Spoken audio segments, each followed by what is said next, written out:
오늘은 이사야 16장 말씀, 지금 계속해서 14장 하반절부터 아하스 왕이 죽던 해부터 기점으로 해가지고 이 유다 왕국의 서쪽에 블레셋, 그리고 동쪽에 이제 모압, 그 다음에 이제 그 위에 뭐 다메섹, 그리고 구스, 이집트 이런 식으로 해서 유다 왕국의 주변 왕국에 대한 하나님의 심판에 대한 예언의 말씀들이 쭉 나옵니다. 15장, 16장이 모압에 대한 하나님의 경고, 모압에 대해서 하나님께서 하신 말씀이라고 봅니다. 그러니까 실제 역사가 이렇게 펼쳐지고 있고, 항상 선지자들은, 예언자들은 바로 그 역사 속에 하나님의 뜻을 읽어내는 겁니다. 해석해내는 거죠. 하나님께서 왜 이와 같은 일을 하시는지 그런 것들에 대한 설명 혹은 해석이 바로 예언이라고 할 수 있습니다. 그러면서 역사가 지금 이 현실과 그 다음에 과거하고 그 다음 미래를 이렇게 넘나들어요. 예언자들의 이 영적인 세계로 이렇게 들어가면 항상 현실에 뿌리를 두고 있지만 과거를 그리고 미래를 넘나드는 그런 얘기들을 합니다. 그래서 이 모압에 대한 말씀도 현재의 역사적인 그런 배경을 가지고서 미래 비전까지 이렇게 넘나드는 예언의 말씀이 되는 겁니다.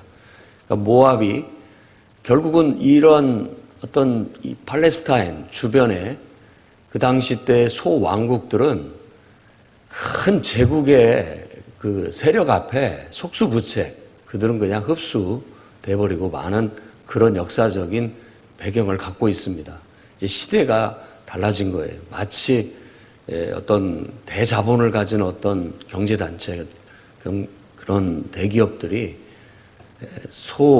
그런 소규모의 그런 중소기업이나 구멍가게들을 그냥 다 흡수해 들어버리듯이 이런 시대가 그런 바람이 불던 시대였던 겁니다. 그런데 그런 어떤 실질적인 현재 역사를 하나님의 눈으로, 하나님의 마음으로 헤아려 봤을 때 이제 하나님께서 어떤 세계를 경영하고 계시다라고 그렇게 본 겁니다. 그러면서 모든 열국들에 하나님이 심판을 가하고 계시는 것으로, 곧 그들의 불의함, 그리고 그들의 교만함, 그런 모든 것들을 다 하나님께서 벌하시고 징계하시는 그런 모습으로 나타납니다. 그래서 아수르라는 대제국이 이런 소왕국들을 침략하고 짓밟고 나아가는 것들이 하나님께서 열국을 심판하시는 몽둥이로, 막대기로 쓰시는 것이다 라고 그렇게 의미를 부여하고 해석해내고 있는 겁니다. 정말 하나님의 뜻이 그렇게 지금 흘러가고 있는 시국이에요. 그렇기 때문에 이사야 선지자 같은 경우에 그가 섬겼던 아하스 왕, 그도 왕족이었고 왕궁 안에서 그런 하나님의 뜻을 계속해서 전하게 되었는데, 아하스 왕은 실제 역사를 보면 정직하지 못한 왕으로 분류가 됩니다. 남왕국 유다에서도. 그러니까 사실 믿음이 별로 없었고 하나님에 대한 신앙의 정체성이 뿌리가 깊지 못한, 그래서 그냥 어떻게든지 현실에 안주하려고 하는 그런 정책들을 펼치게 되는 그런 사람으로 보여집니다. 그래서 아수르와의 수교를 통해서 아수르의 자기가 종의 나라가 됨으로써 그때 당시에 환란을 피해서 한 20여 년간 그가 통치할 때 남왕국 유다는 아주 전란에 휩쓸리지 않고 평화를 지킬 수 있게 되었던 것이에요. 그러나 이제 그가 죽던 해에 블레셋은 처참하게 짓밟히게 되고 모압도 풍전등화 같이 그냥 그 앞에 두려워 떠는 그런 상태에 놓여지게 되는 것입니다. 그러니까 그런 역사적인 배경을 알려면 열왕기하 16장에 아하스 왕이 죽는 것이 나오고, 그 다음부터는 이제 히스기야 왕 시대, 히스기야 왕 초기 시대로 들어가게 되는 겁니다. 그 역사적인 배경 속에서 이런 예언들이 현재를 기준으로 해서 과거와 미래를 넘나들면서 얘기가 주어지고 있다라는 걸 이해하면서 이걸 말씀을 읽으면 더 깊이 이해하게 될 것입니다. 모압은 그런 와중에서 아수르의 반기를 들었다가 다시 유다 왕국의 전란에 휩쓸리지 않고 보호되는 걸 보고 유다 왕국처럼 자기들도 친아수르 정책으로 급격히 돌아서게 되는 그런 역사적인 배경을 갖고 있습니다. 그게 현실의 역사예요. 그런데 오늘 말씀의 예언은 그것을 더 넘나들어 미래의 비전이 담겨진 그런 내용이라는 걸 아셔야 됩니다. 자, 1절 말씀에 이 땅 통치자에게 라고 말합니다. 이 땅 통치자라고 했을 때 이게 누구를 말하나 이런 순간 생각이 듭니다. 정말로 그렇습니다. 예언자의 말에는 항상 현실과 저 영적인 세계를 넘나드는 것이 있어요. 그래서 이 땅의 통치자가 마치 아수르 제국의 왕일 수도 있고 그 다음에 진짜 왕, 만왕의 왕, 하늘의 하나님, 그러니까 여호와 하나님이 이 땅 통치자라는 어떤 의미를 담고 복선으로 두 가지 의미를 담아 얘기하고 있는 거예요. 그래서 이 땅 통치자에게 어린 양들을 드리되, 어린 양을 드린다라는 것은 원래 종으로서 종속 국가라고 가서 왕 앞에 굴종하고 제가 이렇게 조공을 바치겠습니다 했을 때 이제 보호를 받게 되는 것. 어떤 그런 의미를 담으면서도 동시에 하나님 앞에 희생 제사로 예물을 드리는 것 같은 두 가지 의미를 느끼도록 둘 다의 의미를 가지고 지금 예언이라는 게 이루어지고 있는 겁니다.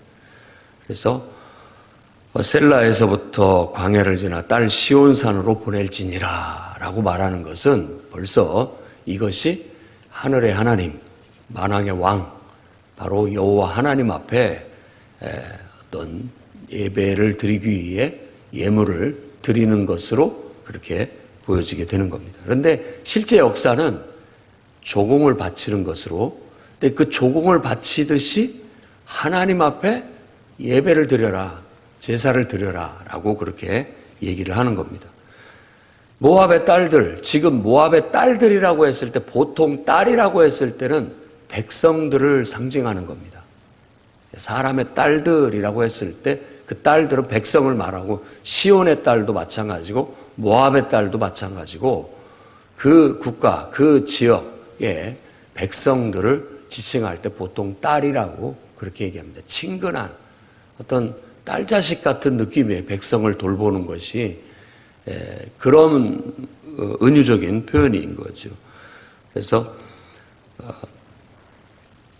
모압의 딸들은 지금 어미 잃은 새끼 같은 그런 이 느낌이에요. 새인데 둥지에 새끼만 있고 어미가 없어요. 그러니까 위험에 노출되어져 있는 그런 모습으로 은유를 얘기하고 있는 겁니다. 그런 상황에서 너희들이 안전하고 구원을 받을 수 있는 길은 뭐냐라고 했을 때 바로 조공을 바쳐라 라는 그런 어떤 이야기, 실질적인 이야기를 하면서 더 나아가서는 하나님 앞에 나와서 하나님을 의지하고 하나님을 섬겨라 라는 굉장히 깊은 그런 어떤 영적인 가르침을 주고 있는 겁니다. 그러니까 이런 이사야서의 미래의 비전 속에는 세계 선교의 비전이 담겨져 있는 거예요. 그러면서 3절부터 5절까지는 공의로운 판결, 공의로운 판결이 대낮에 밤같이 그늘을 지으며 이렇게 얘기를 하는데 대낮에 해가 뜨면 그늘이 지잖아요. 그림자가 생기잖아요. 그림자가 생기는데 이 그림자를 밤처럼, 그러니까 전체가 다 그림자가 드리우도록 해라 라는 것으로서 결국 공의가 있어야 된다라는 것을 말하는 겁니다. 또 5절도 다윗의 장막에 인자함으로 왕위가 굳게 설 것이요 그 위에 앉을 자는 충실함으로 판결하며 정의를 구하며 공의를 신속히 행하리라 라고 그렇게 굉장히 이상적인 미래 비전이 담겨져 있는 이야기를 선지자는 하게 되는 겁니다. 이 말은 모압이 되었든 블레셋이 되었든 너희가 하나님을 섬기고 그분을 경외하면서 다른 거 왕국, 국가, 애국, 어떤 민족주의 이런 것을 초월해서 정말 우리가 지도자나 모든 백성들이 바라는 것은 무엇이냐? 공의를 행하고 정의를 행하고 인자를 행하고 진실과 성실을 행하는 것. 그거다는 거예요. 근데 대부분 정치하는 사람이라든지 통치자들은 생각이 조금 다릅니다. 어떻게 해서든지 자기 자리를 지키려고 해요. 가까이에 있는 예를 든다면 북쪽에 있는 통치자를 한번 생각해 보세요. 그가 펼치는 모든 일들은 대부분 자기의 통치력을 지키기 위한, 만일 그것이 와야 되고 그 통치력을 잃어버리면 자기는 완전히 바벨론의 왕처럼 정말 구덩이에 밑바닥에 처박힐 것을 알기 때문에 그것이 두려운 나머지 백성들의 안위나 국가의 미래나 이런 것은 안중에도 없고 그냥 자기가 통치자로서 존재해야 되고 유지돼야 된다라는 그것만을 생각하면서 모든 일들을 펼치는 거예요. 근데 이 당시에 소왕국의 왕들도 어느 정도 그런 것들이 있기 마련입니다. 그런 걸 과감히 떠나서 초월해서 진짜 이 나라 백성에게 공의를 행하고 진실과 정의를 행하고 인자를 행하면서 어떻게든지 이 나라가 바르고 올바르고 건강하고 힘있고 어떤 행복하게 갈 길을 모색하는 데 두지를 않는다라는 거예요. 그런데 하나님을 경외하는 참 신앙을 갖게 되면 그럴 수 있다라는 것을 비전으로 제시하고 있는 겁니다. 그리고 이 말 속에는 그럼 유다 왕국은 그러냐? 사실 그러지 않지만 그래야 된다라고 말하고 있는 겁니다. 유다 왕국도 그래야 되고 모압도 그렇게 됐을 때 미래가 있다. 미래의 비전이 있다. 희망이 있다라는 메시지를 모압에 대한 심판을 얘기하면서 동시에 하고 있는 겁니다. 예를 들어 내가 하나님을 믿는 사람이에요. 나도 잘 믿지는 못해요. 그렇지만 저기 지금 하나님을 전혀 알지 못하고 믿지 않고 살아가고 있는 이웃이 있는데 그 이웃이 나처럼 하나님을 믿으면 잘 될 수 있다라고 말하는 겁니다. 너도 하나님을 인정하고 하나님 앞에 나와서 하나님을 한번 섬겨봐라. 그리고 하나님 말씀대로 살면 네 인생이 앞으로 달라질 것이다. 완전히 달라질 것이다. 라고 말하고 있는 말과 같은 거예요. 그러니까 저는 이사야서를 읽을 때마다 이런 말씀들이 구약 성경이지만 신약 성경 같은 그런 느낌을 받게 되는 겁니다. 그렇게 1절부터 5절까지 미래의 비전이 담겨져 있는 희망적인 얘기를 하다가 다시 6절은 현실로 또 돌아옵니다. 모압의 교만을 책망하고 있습니다. 우리가 모압의 교만을 들었다. 심히 교만하도다. 거만하며 교만하며 분노함을 들었거니와 그의 자랑이 헛되도다. 다 어떤 모압의 왕국의 최고의 어떤 특산품이라고 한다고 한다면 그 지역은 건포도떡, 그냥 모압하면 건포도떡 이런 것이었던 것 같아요. 그래서 건포도가 굉장히 유명하고 그 건포도떡이 모압을 대표할 수 있는 음식이라고 한다면 그 음식을 가지고 그 건포도, 포도를 가지고 은유적으로 그 나라를 빗대어서 얘기를 하는 겁니다. 그 포도가 정말 모두가 부러워할 만큼 잘 자라가지고 그 포도가지가 쫙쫙 퍼져나가면서 열매를 맺었는데 그걸로 인해서 결국 교만해졌다. 그걸 자랑한다라고 그렇게 얘기합니다.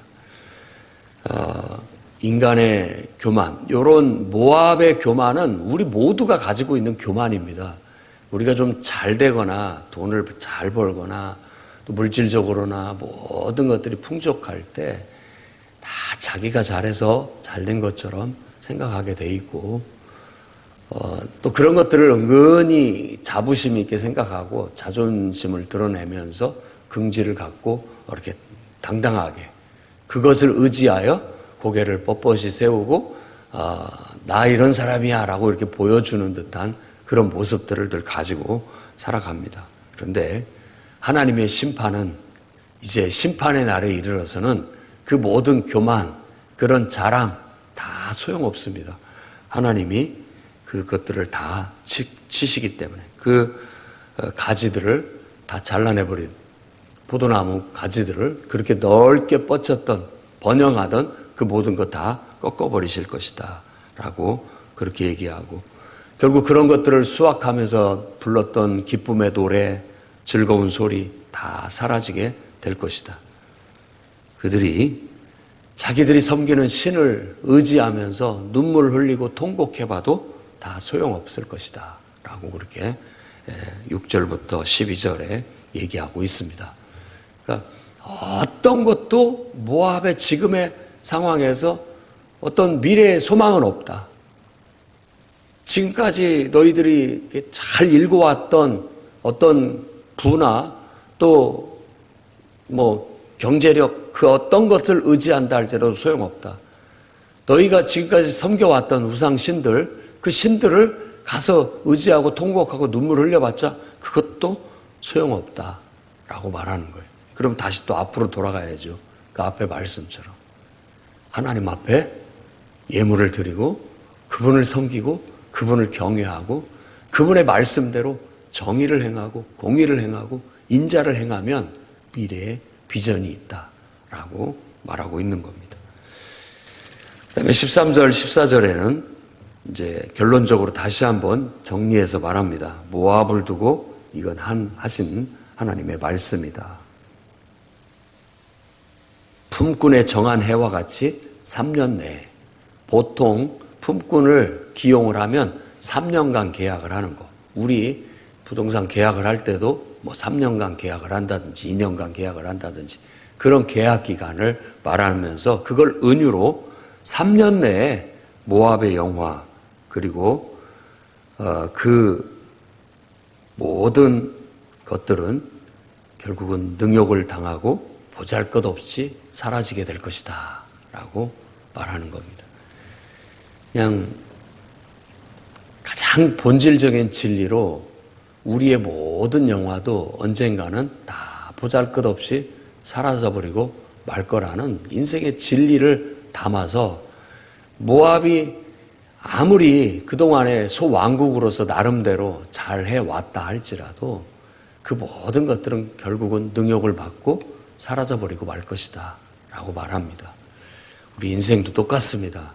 아무리 많은 업적을 이루고 잘 살아왔다 할지라도 그냥 하룻밤새 그냥 다 그것은 사라져버리고 없어지고 말 것입니다. 정말 우리 인생에 누가 이 땅의 통치자인지를 제대로 알아야 되고 우리가 무엇을 의지해야 될지 제대로 알아야 되겠다라는 겁니다. 그래서 이 말씀 속에 땅의 통치자가 누구냐?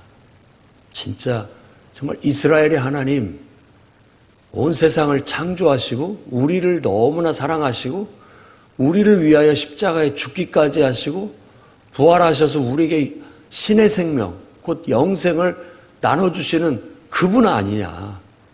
제대로 생각해라는 겁니다. 우리가 이 땅에 살지만 이 땅의 통치자가 누구냐. 진짜로 통치자가 누구냐.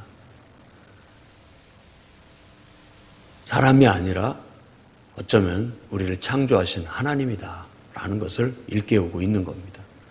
그분을 의지하고 나아갈 때 사나 죽으나 미래의 희망이 있고 또 미래 비전이 있는 것이지, 그렇지 않고 만일 이 땅에 있는 어떤 것들을 의지하여 이쪽에 붙고 저쪽에 붙고 이걸 의지하여 저걸 의지하여 내 인생을 자꾸만 세상 것들을 의지하게 된다면 우리가 하나님 앞에 교만한 것이고, 그 교만은 결국은 다 꺾이게 될 것이고, 결국 우리의 영광도 결국 다 이와 같이 소멸해버리고 능욕을 받게 될 것이고, 아무것도 남는 것 없이 다 보잘것없는 것으로 되어버리고 말 것이다 라고 그렇게 말하는 것입니다. 그러니 오늘 또 이런 역사의 진리를 통해서 저와 여러분들도 진정한 내가 섬겨야 할 분, 국가를 위해서 봉사하고 국가를 사랑하고 우리가 살아가는 이 도시와 또 여러분에게 주어진 모든 사람을 사랑하고 친절을 베풀 때 항상 가장 중심은 나를 창조하신 하나님을 사랑하고 그분을 의지함으로써 그분에게 내가 모든 사랑과 친절과 어떤 축복과 능력을 공급받아서 내가 사람들을 사랑하고 이 국가를 사랑하면서 하나님의 말씀대로 정의와 공의를 행하고 인자와 진실을 행하면서 내가 반듯하고 힘있고 건강하게 살아나가면 모든 것이 제대로 잘 된다라고 믿고 오늘도 그 말씀대로 실천해 나아가시기를 주의 이름으로 축원합니다.